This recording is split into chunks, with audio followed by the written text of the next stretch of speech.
El tema que yo le propuse a don Francisco cuando me invitaba a compartir estos días con ustedes es un tema poco habitual en nuestras reflexiones y poco habitual también, incluso en nuestras homilías, en las homilías de los sacerdotes y en la vida cotidiana de la Iglesia.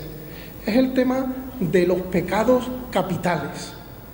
Un tema que podría decirse que forma parte de la tradición espiritual de la Iglesia, pero también nos permite conocernos a nosotros mismos. Por medio de los pecados capitales podemos hacer como un encuentro con la naturaleza del ser humano.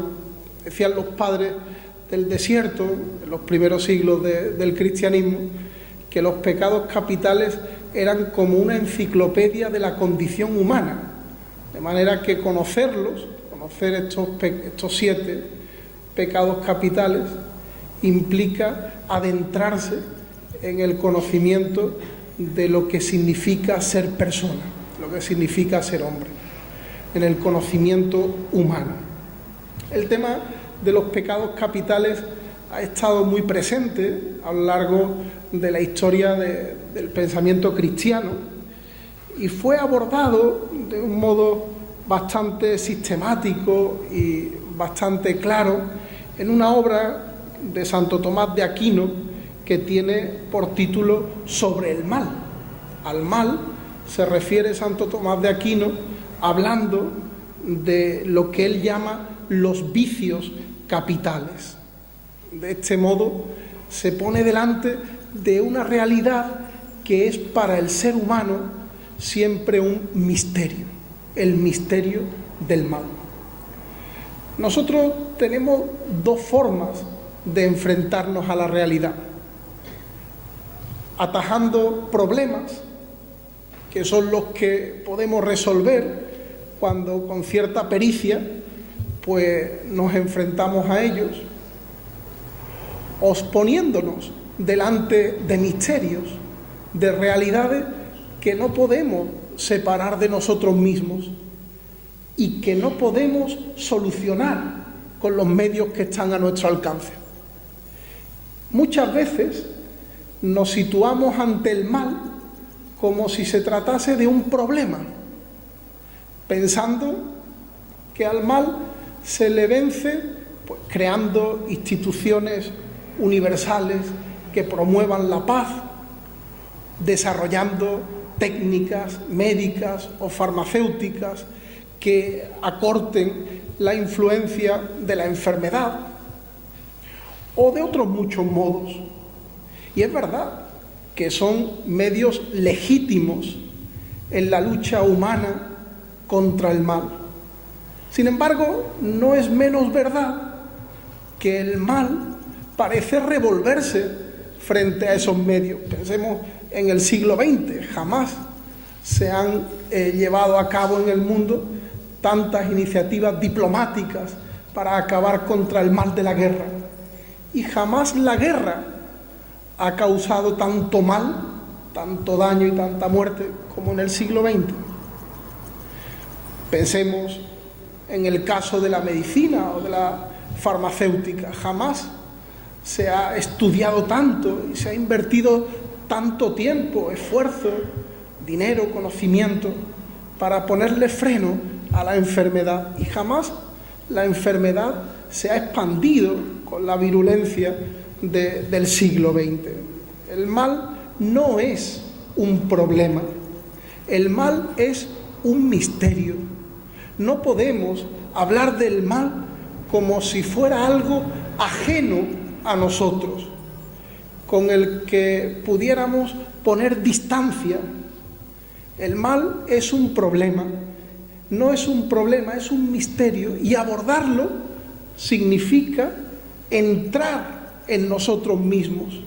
Hablar del mal significa, en último término, hablar de nosotros mismos, hablar del ser humano, hablar de nuestra realidad.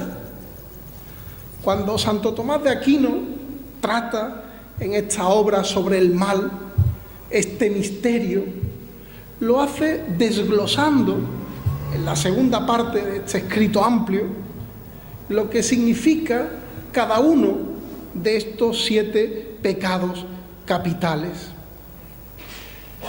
Lo primero que dice de ellos Santo Tomás es que no están en el mismo plano que las virtudes o que las obras buenas. Cuando pensamos en la vida moral, cuando pensamos en nuestra libertad y en los actos que emanan de esa libertad, parece como si pusiéramos delante de nosotros 2 opciones, 2 caminos equivalentes. El camino del bien, por un lado, y el camino del mal, por otro. Como si elegir uno u otro fuera algo ordinario en la vida del ser humano. Lo primero que dice Santo Tomás es que el bien y el mal no están en el mismo nivel. El bien y el mal no son opciones equivalentes. No es lo mismo elegir el bien o elegir el mal. Cuando nuestra libertad elige el mal, pervertimos nuestro acto mismo de elegir el don que el Señor nos ha hecho para ser libres. Elegir el mal significa, de alguna manera, renegar de nuestra libertad, que tiene sentido en la medida en que nos hace felices, en la medida en que nos da plenitud, en la medida en que elegimos el bien. Elegir el mal significa entrar en el contrario mismo del sentido de la libertad. Dios nos ha dado el don inmenso de la libertad para que podamos elegir el bien y de ese modo llegar a él. Bien y mal no son 2 opciones equivalentes, sino que se sitúan en planos distintos. Después de esta aclaración, que me parece fundamental, Santo Tomás enumera el elenco de los 7 pecados capitales. El orden que sigue Santo Tomás es un orden descendente, de acuerdo con la tradición de los padres del desierto, esos primeros siglos del cristianismo. Es decir, en primer lugar, coloca el pecado capital que él considera más importante. Y de ahí va bajando el grado de importancia, el grado el carácter fundamental de ellos. El primero, dice Santo Tomás, el primer pecado capital, porque es el padre de todos los vicios, dice, y la puerta que da entrada al mal en la vida del hombre, es la soberbia. El segundo es la envidia. El tercero es la ira.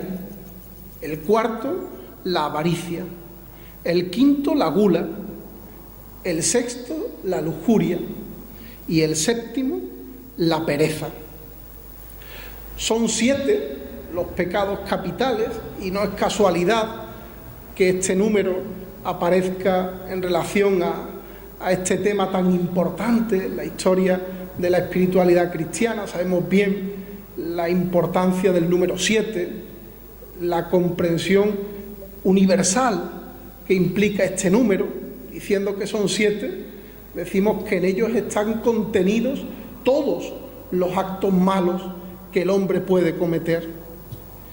7 también por contraposición a las 7 virtudes, a las 4 virtudes cardinales y a las 3 virtudes teologales. 7, aunque en su origen eran 8, porque la que conocemos como pereza, el séptimo de estos pecados capitales, los padres del desierto lo desdoblaban y hablaban de una pereza distinta a una cierta desidia, a una cierta desgana por la vida. Gran cantidad de actos caen bajo el ámbito, bajo el campo de acción de estos 7 pecados capitales. A poco que nos paremos a pensar, nos damos cuenta de cómo en ellos están contenidos numerosos actos que elegimos cotidianamente y que de una manera u otra se sitúan en el ámbito, en el campo de acción de uno o de otro. Por eso, bien decían los padres de la Iglesia, los pecados capitales son una verdadera enciclopedia de la condición humana, de la persona humana. No son simplemente una transgresión moral, sino que han de ser mirados desde una perspectiva de totalidad, de plenitud. Toda posible problemática es tratada en el ámbito de los pecados capitales. Esa es la razón por la que los autores en la Edad Media le dieron tanta importancia a los pecados capitales. Unos pecados que, por otro lado, han estado presentes en la vida de la humanidad y de la cultura de Occidente de un modo claro. Han inspirado y han fascinado a muchos artistas, literatos, teólogos, pensadores de todo tiempo. ¿Qué son los pecados capitales? Los pecados capitales son, ante todo, acciones que podríamos denominar viciosas. Santo Tomás se refiere a ellos usando esta palabra. Prefiere usar la palabra vicio a la palabra pecado, porque de este modo nos hace entender que suponen como un cierto hábito en el corazón del hombre, un hábito que se contrapone por naturaleza a la virtud. De hecho, él se refiere a los pecados capitales llamándolos así, los vicios capitales. Santo Tomás dice que aunque el hombre tiene como horizonte siempre el bien y sus elecciones han de estar marcadas por el bien, elegimos porque queremos un bien, porque tenemos como fin y como meta un bien, muchas veces en sus graduaciones, en sus elecciones, pervierte esa elección y lo hace de un modo que antepone el mal al bien. Y de ese modo se cumple en él algo de lo que estaba de alguna manera presente ya en el relato del pecado original que sigue inmediatamente a la narración de la creación del ser humano. El hombre que persigue el absoluto, que busca el bien de un modo decisivo, que quiere alcanzar la felicidad, en su camino, sin embargo, equivoca esa búsqueda.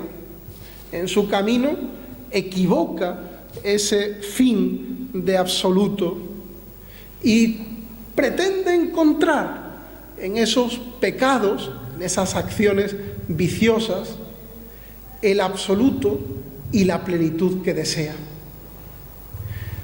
Si nos paramos a pensar, la raíz de nuestros pecados, no solo de los pecados capitales en sí, sino de cualquier pecado, de cualquier vicio en la vida del ser humano, en nuestra propia vida, no es otra que ese mismo absoluto, que esa misma felicidad. Cuando pecamos, buscamos un bien por un camino equivocado, por un camino que nos lleva a la muerte. Cuando pecamos, buscamos la felicidad por un camino que nos conduce a la tristeza. Los vicios ponen delante realidades siempre sugestivas, realidades deseables, realidades que de alguna manera llenan nuestro corazón de un modo superficial y ficticio. bajo capa de bien, decía San Ignacio de Loyola, el tentador nos tienta. Bajo capa de bien se presenta a nosotros el pecado como algo deseable. Hace un momento hacíamos alusión al pecado original. En el jardín del Edén, bajo capa de bien, se presenta ante Adán y Eva el fruto apetitoso de ese árbol que le iba a dar no solo el conocimiento del bien y del mal, sino la posibilidad de ser plenos como Dios. Bajo capa de bien se presentó el pecado ante Adán y Eva. Por ello, entrar en la dinámica del pecado original, entrar en la dinámica de la condición humana inclinada al mal y al pecado, significa abrirnos a un mundo en el que nuestra propia libertad está debilitada para elegir el bien.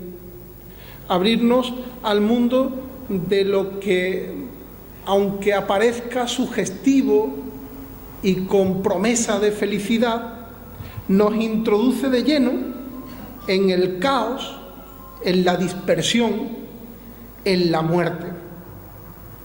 El bien siempre provoca la unidad interior. Cuando nos sentimos felices, nos sentimos realmente reconciliados interiormente.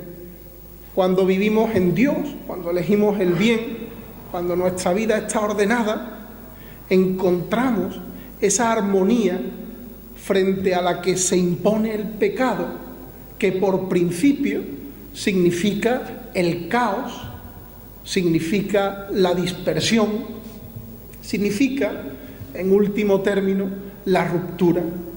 Ruptura con Dios, pues nuestros pecados alcanzan el corazón mismo de Dios, que no es indiferente al mal del mundo, de sus criaturas, de sus hijos. Ruptura con nuestros hermanos, que aparecen ante nosotros como enemigos. El infierno es el otro. Ruptura, último término, con nosotros mismos, que nos damos cuenta cómo nuestro propio corazón se hace añicos en la elección del mal. El mal que, sin embargo, está apegado a nosotros como si fuera parte del paisaje cotidiano de nuestra vida, pues todos transgredimos el bien, todos reconocemos que ese ideal alto que se pone delante de nosotros choca cotidianamente con el mal que no queremos. San Pablo escribe esa expresión preciosa de la paradoja que es el hombre. Hago el mal que no quiero y dejo de hacer el bien que deseo.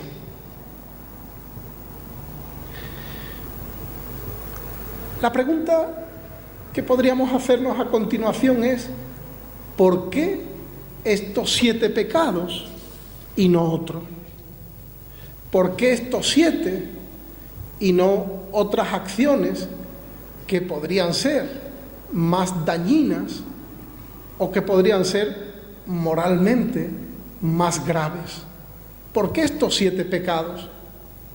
¿Por qué entre ellos no se cuenta, por ejemplo, el asesinato?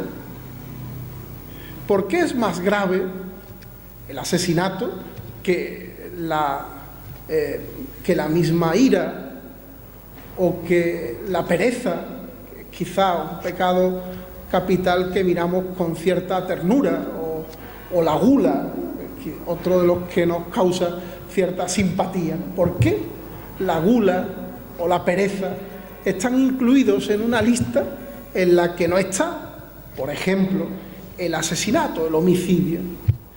Los padres del desierto decían que lo que caracteriza a los pecados capitales, por eso se llaman capitales, es su capacidad para abrir las puertas a otros pecados, su capacidad para que por ellos entren en la vida del ser humano otras realidades que lo inclinan al mal. Los pecados capitales son como esa bomba interior que va poco a poco haciendo que el edificio se derrumbe y de ese modo se dé entrada en él a lo peor. Se parece la acción del pecado capital a aquella ruina que va haciendo que un edificio que hemos visto en su esplendor se vaya dejando abandonado y poco a poco vaya siendo ocupado por realidades que poco tienen que ver con el fin originario para el que se construyó, por realidades que no hacen sino transgredir el fin para el que fue hecho. Pues así son los pecados capitales en la vida del ser humano. Van abriendo las puertas a otras realidades que destruyen el fin del hombre. Van obrando en nosotros el abandono que hace que tomen posesión de nuestra vida realidades que nos alejan del fin para el que hemos sido creados, amar a Dios sobre todas las cosas, alcanzar por medio de ese amor la felicidad y la plenitud, que van alejándonos en definitiva también de nosotros mismos. A lo largo de los siglos, muchos autores han hablado de la relación de estos pecados capitales con el deseo humano. Los pecados capitales se relacionan con ese deseo que eleva nuestra vida sin límite alguno. Decía el Papa Benedicto al inicio de su primera encíclica, Deus Caritas Est, que hay un tipo de amor que él llama el eros, amor muy presente en la literatura griega, que se correspondería con ese deseo humano, un amor que nos hace salir siempre de nosotros mismos, que nos tiene en permanente tensión, que hace que estemos siempre buscando fuera de nosotros la plenitud. Ese amor en sí mismo revela la grandeza de la condición humana, creada para algo inmenso, en búsqueda permanente de ese bien grandioso, pero al mismo tiempo revela la miseria y la debilidad del hombre, porque esa búsqueda sin fin, esa búsqueda sin límites, nos lleva a una cierta, dice el Papa Benedicto, locura divina. El eros introduce a la persona, dice, en una cierta locura divina.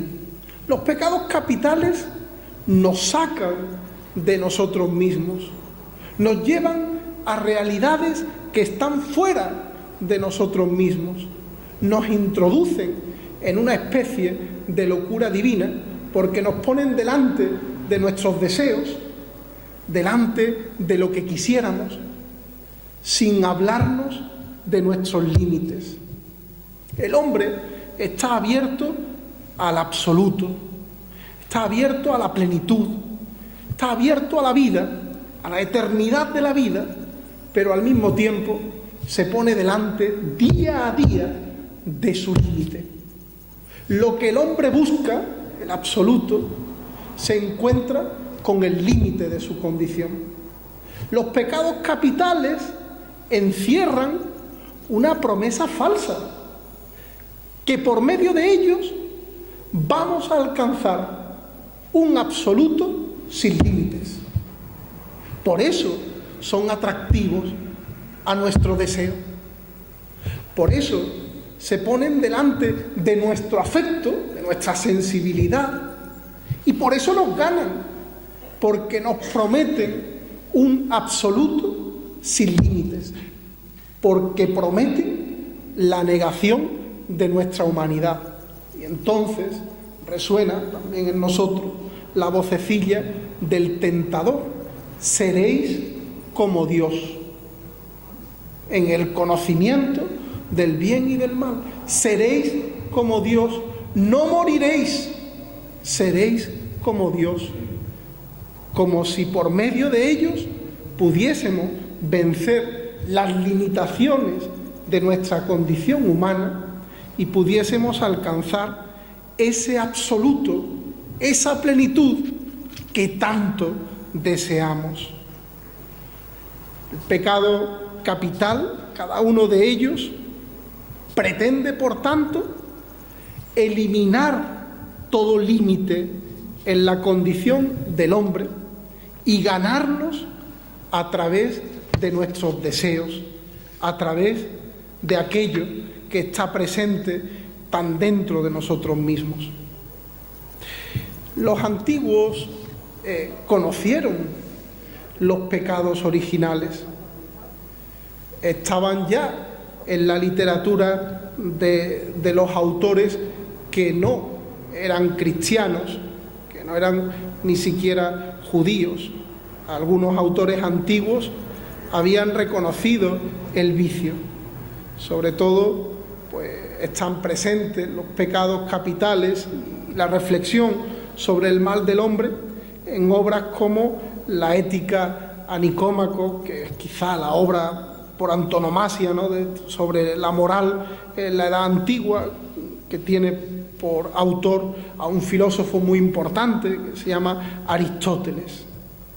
Estaba presente en el ámbito también de la literatura y del pensamiento en Horacio, que elabora una lista, un elenco de los vicios capitales, bastante similar a la que nosotros hemos enumerado en la tradición cristiana.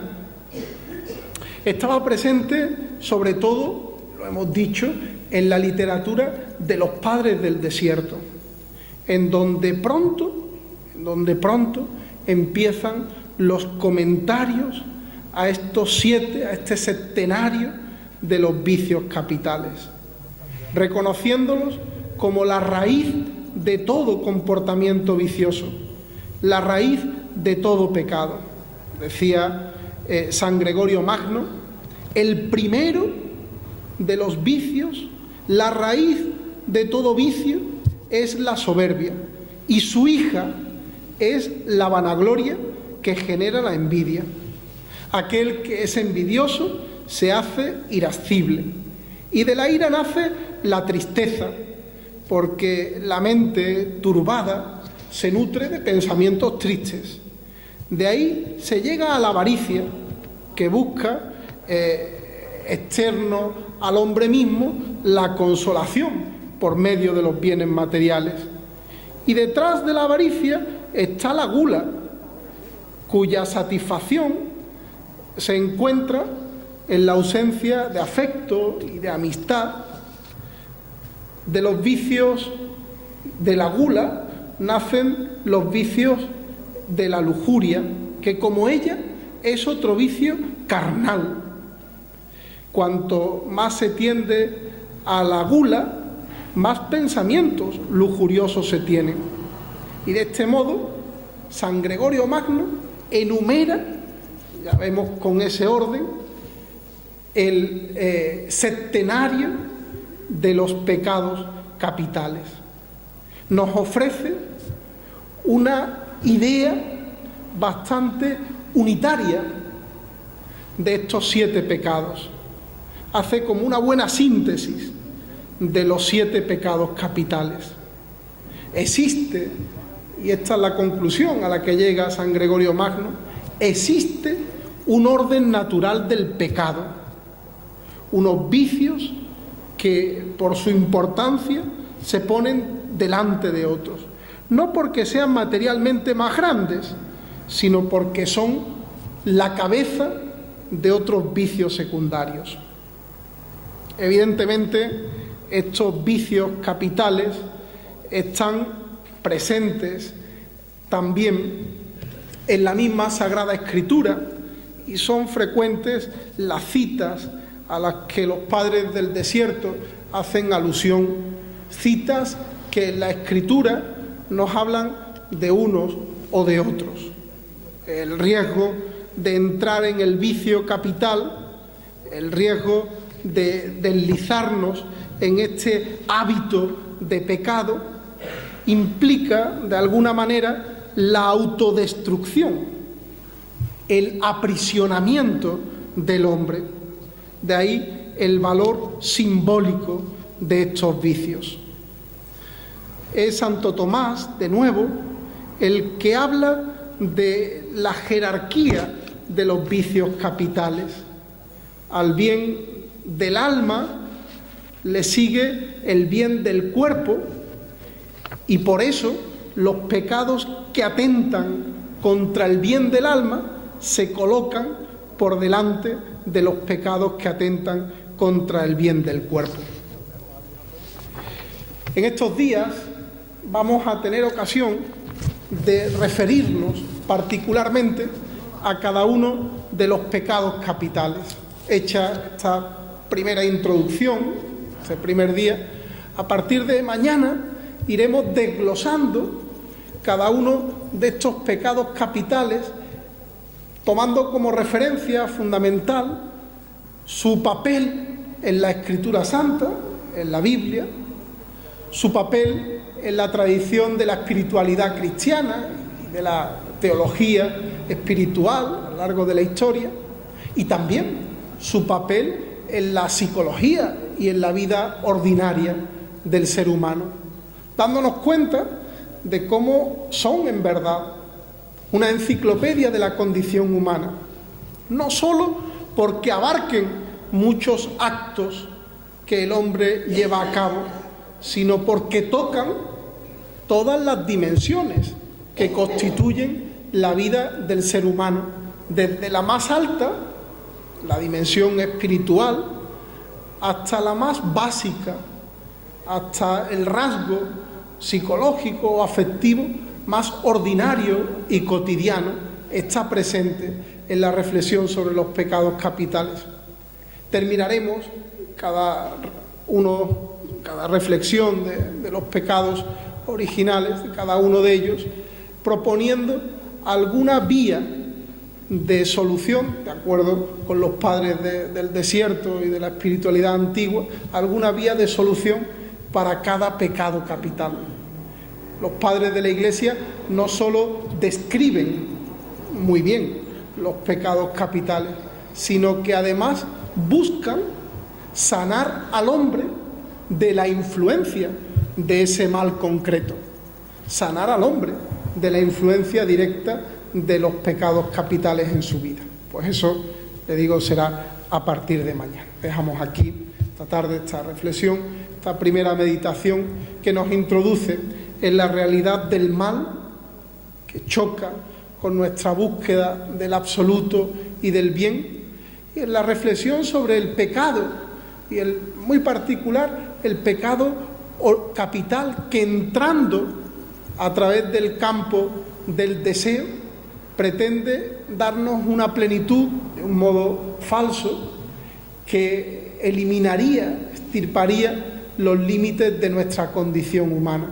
Los pecados capitales que, sin ser los pecados más graves, abren, sin embargo, las puertas del edificio de nuestra vida a la ruina, al desamparo, a la ruptura, y hacen que por esa puerta derrumbada se cuelen el resto de pecados y de vicios que de alguna manera trastocan nuestra vida y el fin de la misma.